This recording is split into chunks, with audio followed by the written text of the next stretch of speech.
বাম সমর্থকদের আশা রয়েছে যে বামেরা এবার খাতা খুলতে পারবে। তো আপনারা কি আপনাদের যারা কর্মরত সমর্থক রয়েছে তাদেরকে আপনারাও বলছেন যে আপনারা এবার খাতা খুলতে পারবেন?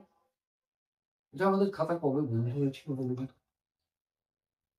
আমাদের খাতা তো কিন্তু বন্ধ হয়নি।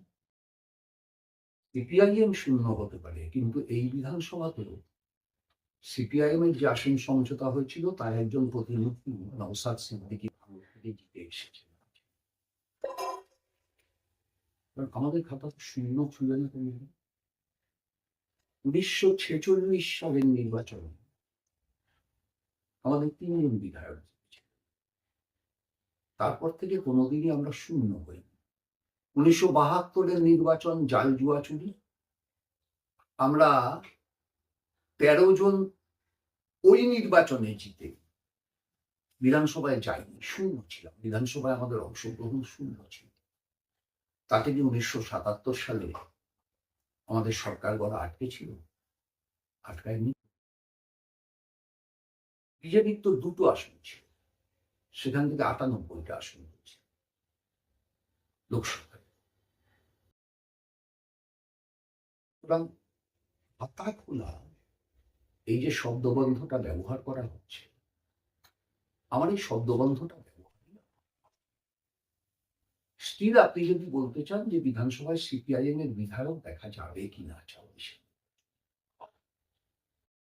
আমি বলবো দেখা যাবে, শুধু না ভয়ঙ্কর ভাবে দেখা যাবে। কেউ ভাবতে পারছেন না এমন ভাবে দেখা।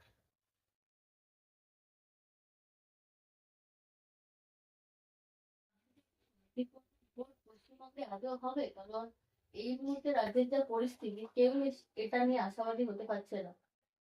না না, সে আশঙ্কা তো আছে। ধরুন আজকের আনন্দবাজার পত্রিকায় খবর আছে, আমি এর আগে আপনাকেই বলেছিলাম কিনা আমি জানি না, কোনো একটা চ্যানেলকে বলেছিলাম যে আমার যথেষ্ট আশঙ্কা আছে এসআইআর শেষ হবে। আজকের আনন্দবাজার পত্রিকায় সেই রকম তাৎপর্য। আসলে এই এসআইআরটাকে কেন্দ্র করে পশ্চিমবাংলার রাজনৈতিক ভাবনার জগৎ থেকে রাজনৈতিক সমস্ত সমস্যাগুলো, অর্থনৈতিক সমস্ত সমস্যাগুলোকে দূরে ঠেলে দেওয়ার কাজ চলছে। দেখুন, এই মুহূর্তে পশ্চিমবাংলার রাজনীতিতে সবচাইতে আলোচ্য বিষয় হিসেবে উঠে এসেছে, অথচ উঠে তো আসার কথা স্বাধীনতার পরে সবচাইতে বেশি বেকারি, উঠে তো আসার কথা সবচাইতে বেশি বন্ধ কলকারখানা, উঠে তো আসার কথা বন্ধ কলকারখানার জমিতে শিল্পের বদলে আবাসন থেকে শুরু করে রিসর্ট থেকে শুরু করে বাকি সবকিছুর নির্মাণ।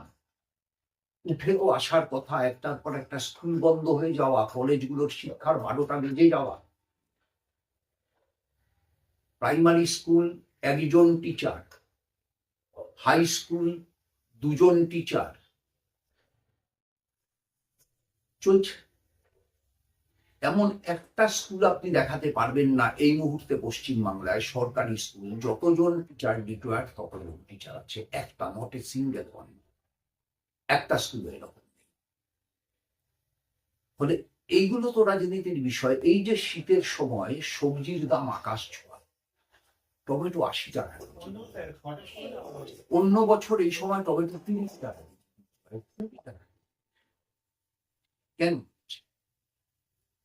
হচ্ছে? তার কারণ হচ্ছে সুদীপ্ত সেন নেই, চাকরি বিক্রির টাকা শেষ। তাহলে তৃণমূল কংগ্রেসকে নির্বাচনী খরচ চালানোর জন্য টাকা জোগাড় করতে হবে। সেই টাকাটা জোগাড় করবার জন্য যত রকম দুর্নীতি রাস্তা আছে সেগুলো ব্যবহার করতে হবে। সেই ব্যবহার করার মধ্য দিয়ে এমনিতেই আমাদের সবজির বাজার, চালের বাজার, সেটা ফোরেদের হাতে চলে গেছে এই সরকার আসার পর পর।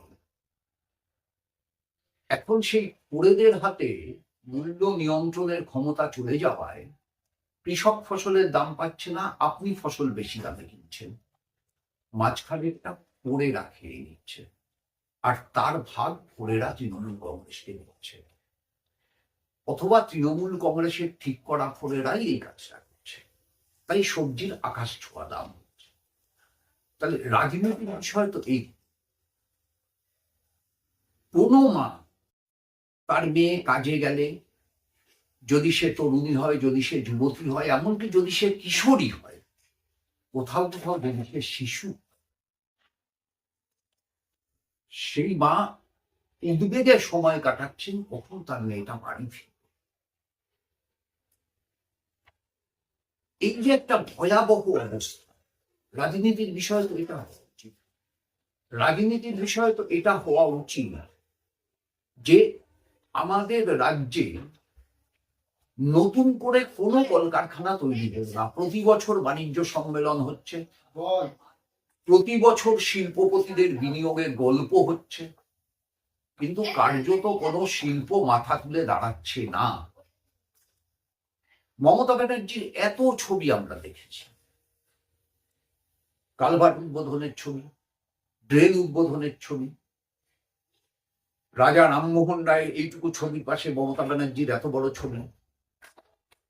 যে রাজা রামমোহন রায় ওই কি পতিদাহ প্রথা বন্ধ করেছিলেন বলে অভিষেক ব্যানার্জি আমাদের জানালেন, বিদ্যাসাগরের এইটুকু ছবির পাশে এত বড় ছবি মমতা ব্যানার্জি, রবীন্দ্রনাথের পাশে, নেতাজির পাশে, আজকে নেতাজির জন্মদিন, সব দেখেছি। কিন্তু মমতা ব্যানার্জি একটা দেখেননি, তা আপনার দোষ নেই না দেখাটা। আসলে ঘটনাটা ঘটেনি। এই যে ঘটনা ঘটছে না, সেগুলো রাজনীতির উপযোগ্য হচ্ছে না।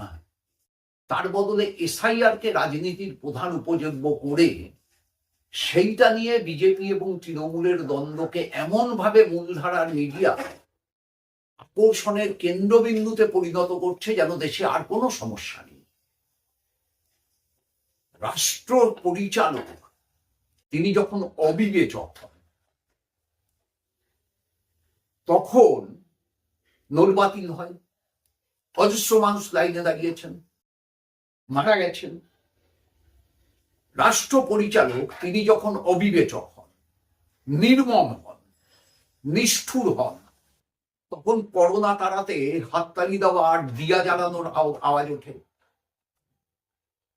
অজস্র মৃত্যুর ঘটনা ঘটেছে। সবচাইতে আগে ভ্যাকসিন আবিষ্কারের কৃতিত্ব দাবি করেছেন, আর সেই ভ্যাকসিন পৃথিবীর সব দেশ বাতিল করে দিয়েছে। রাষ্ট্র পরিচালক তিনি যখন অধৈর্য, কুৎসিত হন, অমানবিক, তখন লজিক্যাল ডিসক্রিপেন্সির নামে লাইনে দাঁড়ায়। এসআইআর তাই হচ্ছে। সবচাইতে বড় লজিক্যাল ডিসক্রিপেন্সি তো আছে এই দেশের প্রধানমন্ত্রী, তার দুটো মাত্রে, একটা 17 সেপ্টেম্বর আর একটা বোধ হয় 29 আগস্ট, দুটো বাদে। লজিক্যাল ডিসক্রিপেন্সিতে প্রধানমন্ত্রীকে টাকা হবে না কেন এসআইআর এর হিয়ারিং এ? উত্তর পাবেন না। তাহলে রাজনীতির বিষয় তো এগুলো হবে যে দেশের প্রধানমন্ত্রী তার দুটো জন্মদিন, তারপর আবার তিনি নিজেকে দাবি করলেন যে বায়োলজিক্যাল প্রসেসে তার জন্ম হয়নি। বায়োলজিক্যাল প্রসেস ছাড়া জন্ম হওয়ার অন্য কি প্রসেস আছে আমরা কেউ জানি না, বিজ্ঞান জানে না, প্রধানমন্ত্রী জানে না। তিনি সাধু হন।